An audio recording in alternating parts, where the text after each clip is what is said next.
जय श्री राधे कृष्ण। जीवन में तीन बातें बहुत ही महत्वपूर्ण हैं।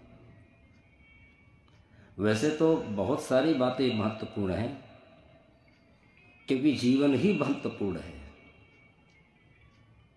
और जब जीवन ही महत्वपूर्ण है तो उस जीवन में जो भी बातें हों वो महत्वपूर्ण ही है। लेकिन बातें तो बहुत सी महत्वपूर्ण हैं, लेकिन तीन बातें कौन सी महत्वपूर्ण हैं?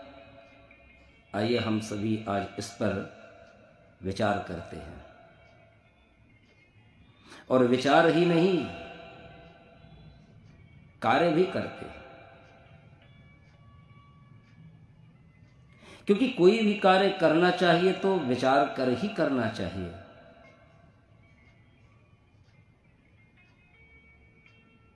कि बिना विचारे जो करे सो पाछे पछताए।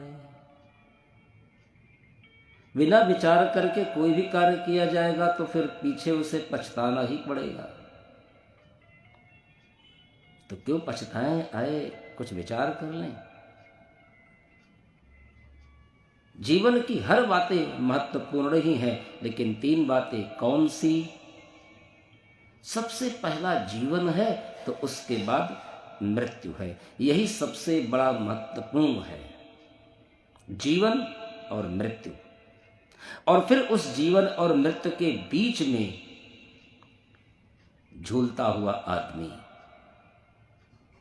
कभी ऊपर जा रहा है, कभी नीचे आ रहा है, कभी बीच में ही झूल रहा है। तो जीवन की तीन बात सबसे महत्वपूर्ण है। पहली बात मृत्यु। मृत्यु निश्चित है। अगर जीवन है तो मृत्यु निश्चित है। मृत्यु के बाद भले ही जीवन निश्चित नहीं है, क्योंकि मरने के बाद आपको जीवन मिलेगा या नहीं ये निश्चित नहीं है। लेकिन अगर जीवन मिल गया, यदि जीव किसी भी योनि में चला गया तो उस योनि से उसे एक दिन बाहर निकलना अवश्य है। चाहे वो मानव योनि हो, चाहे वो शूकर योनि हो, चाहे वो श्वान योनि हो। 84 लाख योनियों में जीव किसी भी योनि में अगर जाएगा तो उसे एक ना एक दिन निकलना अवश्य है। ये जीवन का सत्य है। It is true of the life is death. क्योंकि मृत्यु देखो कभी भी कहीं भी किसी के जीवन में आ सकती है और आएगी। तो लोग कहेंगे, आप कहेंगे कि ये कौन सी बहुत बड़ी बात है, ये तो सभी जानते हैं। गलत। मृत्यु निश्चित है, सबके जीवन में आएगी। हम जानते नहीं हैं, केवल मानते हैं। अच्छा, सांप काटता है, हम सभी जानते हैं, आप भी जानते हो कि सांप काटेगा तो व्यक्ति मर जाएगा। लेकिन आप जरा विचार करो कि इस समय आप जहां बैठे हो, फेसबुक से आप सुन रहे हो, आप जरा विचार करो कि इसी समय यदि सांप आ जाए तो क्या आप ऐसे ही कथा सुनते रहोगे? ऐसे ही आप बैठे रहोगे और मुझसे पूछोगे कि महाराज जी, गुरु जी, जो भी आप कहते हो, कि बताइए सांप आ गया है, क्या करें? हैं? आप पूछोगे? अरे भैया, तुरंत उठ के भागोगे, कथा वथा गई।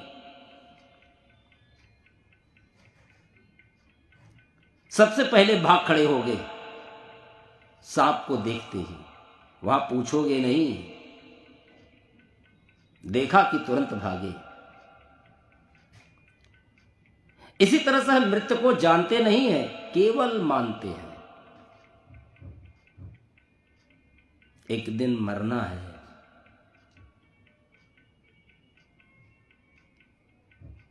यह मानते हो,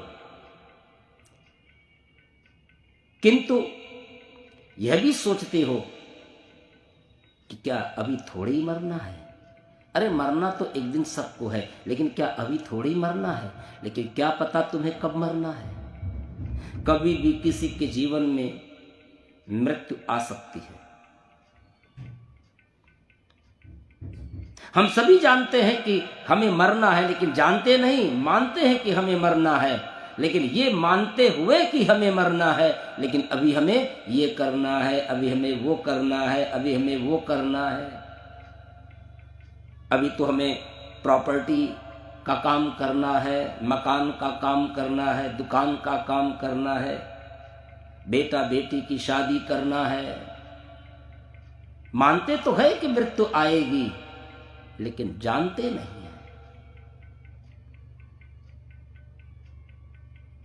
जैसे सांप के काटने से आदमी मर जाता है, ये बात हम जानते हैं, और ये जानते हुए कि सांप को काटने से आदमी मर जाएगा और सांप को देखकर हम भाग खड़े होते हैं, उसी तरह से ये बात भी हमें अच्छी तरह से समझ लेना चाहिए कि एक न एक दिन मृत्यु जरूर आएगी। मृत्यु कभी भी आ सकती है, कहीं भी आ सकती है। हमेशा निरंतर स्मरण करते रहो। ऐसा निरंतर स्मरण करने से आपका लोभ, आपका अहंकार, आपके अभिमान का भी विस्मरण होने लग जाएगा। जैसा जैसा हम विचार करेंगे कि एक न एक दिन हम सभी को इस धरा से जाना है, इस धरा से उठ जाना है, इस धरा पर रहकर भी हम अपने लोभ को, अपने मोह को, अपने अहंकार को यही धरा का धरा कर दें। और दूसरी बात, बीता हुआ समय कभी नहीं आता। आप यही विचार करो कि अभी थोड़ी देर पहले आप ये जो कथा सुन रहे थे, आज तारीख कितनी है? आज तारीख है 7 जुलाई 2024 और समय करीब हुआ 1:35 से ये कथा प्रारंभ हुई। अब आप जरा विचार करो, आपके जीवन में फिर दोबारा ये 7 जुलाई 2024 दोपहर 1:35 आपके जीवन में नहीं आने वाला। लाख आप कोशिश कर लो, समय जो चला गया वो समय वापस नहीं आ सकता। बीता हुआ समय कभी वापस नहीं आता। आप समय देख करके कारखाना बना सकते हो, दुकान बना सकते हो, आश्रम बना सकते हैं, गाड़ी, मोटर, बंगला, विलासता की सारी चीजें समय के चलते आप खरीद सकते हैं। लेकिन समय दे करके आप आज तक जो भी चीजें इकट्ठी कर रखी हैं, उसका 100वां हिस्सा भी दे करके आप अपनी उम्र नहीं बढ़ा सकते। जो 50 साल 60 साल उम्र आप गुजार आए हैं,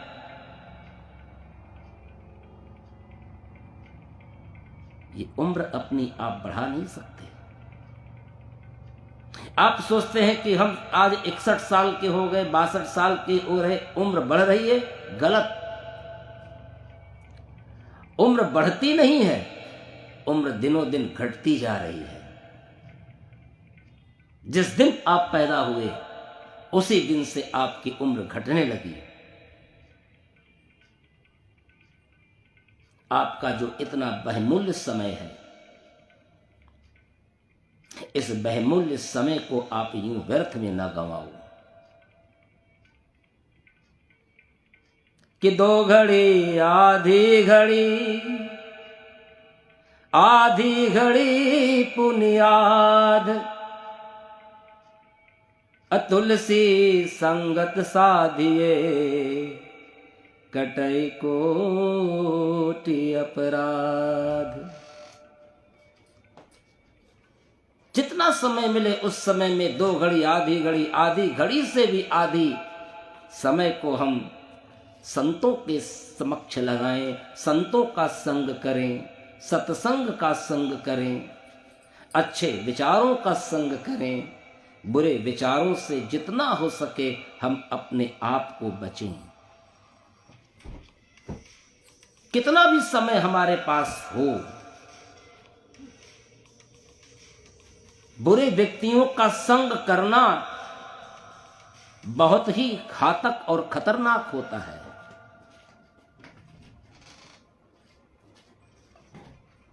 अरे बुरे व्यक्तियों का संग करना तो छोड़ दो, बुरा व्यक्ति जहां रह रहा है यदि वहां हम थोड़ी देर भी यदि रह जाएं तो उसका दुष्प्रभाव भी हमारे जीवन में पड़ता है। इस संबंध में एक सुंदर सी कथा है कि एक राजा था। वो एक दिन अपने राज्य का निरीक्षण करने के लिए निकला। जाते जाते थक गया तो एक वृक्ष के नीचे लेट गया। उस वृक्ष के ऊपर एक कौवा बैठा था।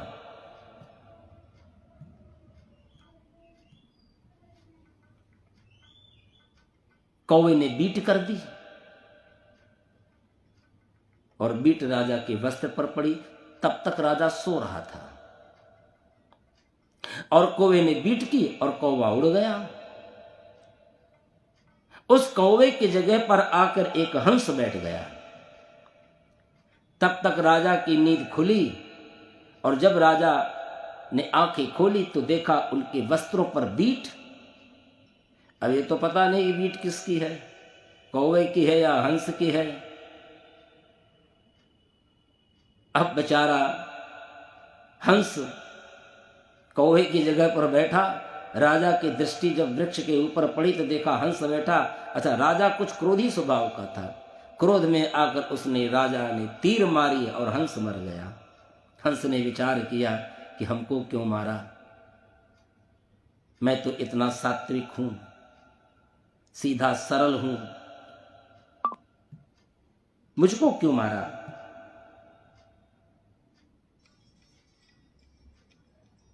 कहने का अभिप्राय ये कि गलती हंस की नहीं थी, गलती तो उस कौवे की थी। लेकिन कौवा ने अपना काम किया और उड़ गया और कौवे की जगह पर हंस बैठ गया और कौवे की सजा उस हंस को इसलिए भुगतनी पड़ी क्योंकि वो कौवे की जगह पर बैठा हुआ था।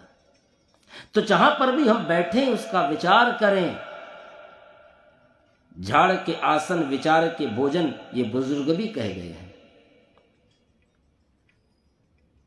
तो कहने का अभिप्राय है कि जीवन की जो दूसरी महत्वपूर्ण बात है वो ये कि हम समय को उपयोग में लाएं, बल्कि उपयोग में नहीं सदुपयोग में लाएं।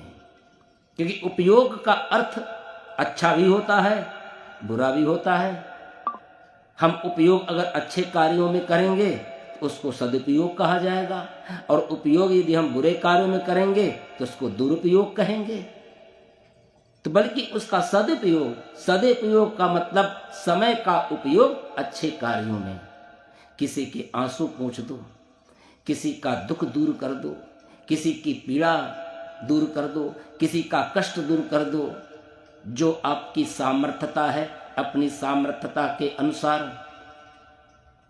किसी की सहायता कर दो, किसी के बहते आंसू पोंछ दो।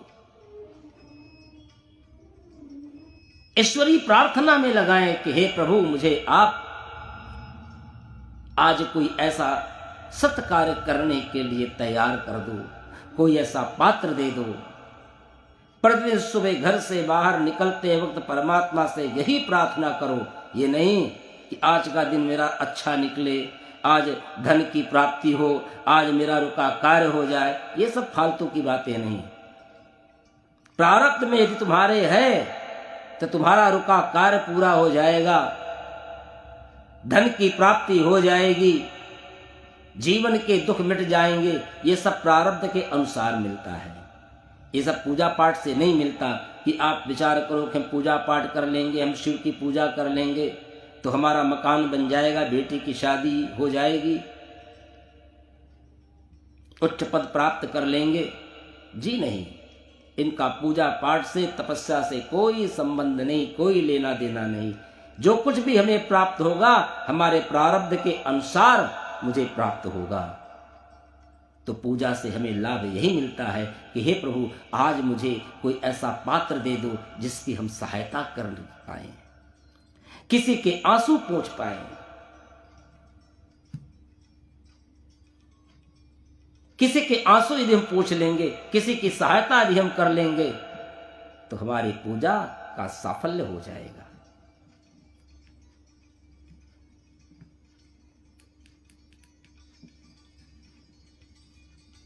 यही तो पूजा का साफल्य है।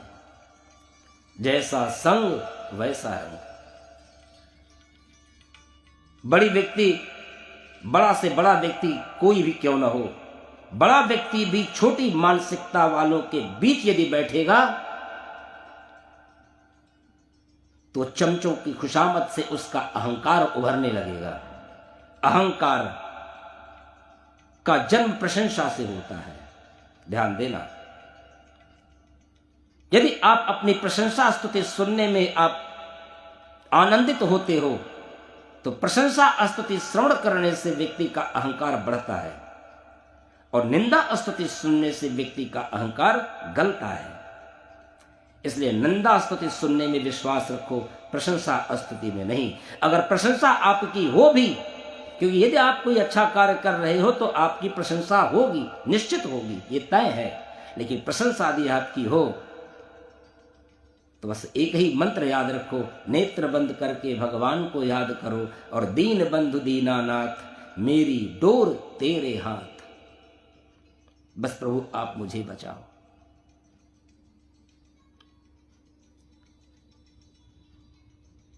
क्योंकि जब व्यक्ति का अहंकार बढ़ता है तो छोटे से छोटी बातों से भी उसका मन फिसलने लगता है।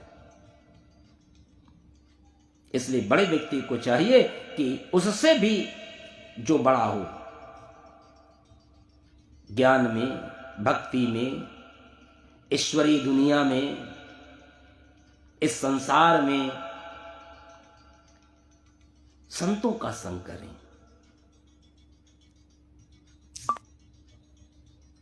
सताम प्रसंगा संवीर मंगो, संतों का संग करें, अच्छी अच्छी बातें सुने। बड़े में बड़ा संग है संतों का संग, सत्संग, सत्य स्वरूप परमात्मा का संग किए हुए महापुरुषों का संग करें। और संतों का संग करने से, सत्पुरुषों का संग करने से, परमात्मा के साथ रहने से, संतों के अमृत वचन सुनने से, जीवन में अनुभव करने से मनुष्य स्वयं भी परमात्मा का संग पाने के काबिल हो जाता है।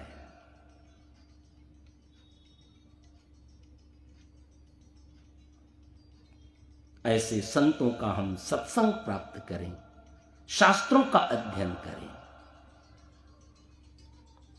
और तीसरी बात जीवन की, मृत्यु अवश्यंभावी है।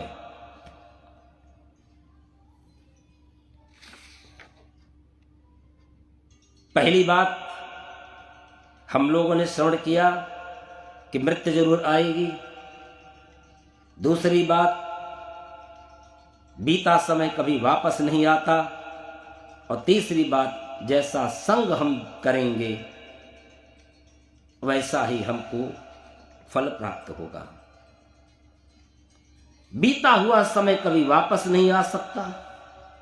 इस बात को जान करके जो व्यक्ति संतों महापुरुषों का संग करता है, सत्संग का श्रवण करता है, और अपने जीवन को चरितार्थ करने का प्रयास करता है, वही वास्तव में अपने जीवन को सार्थक करता है।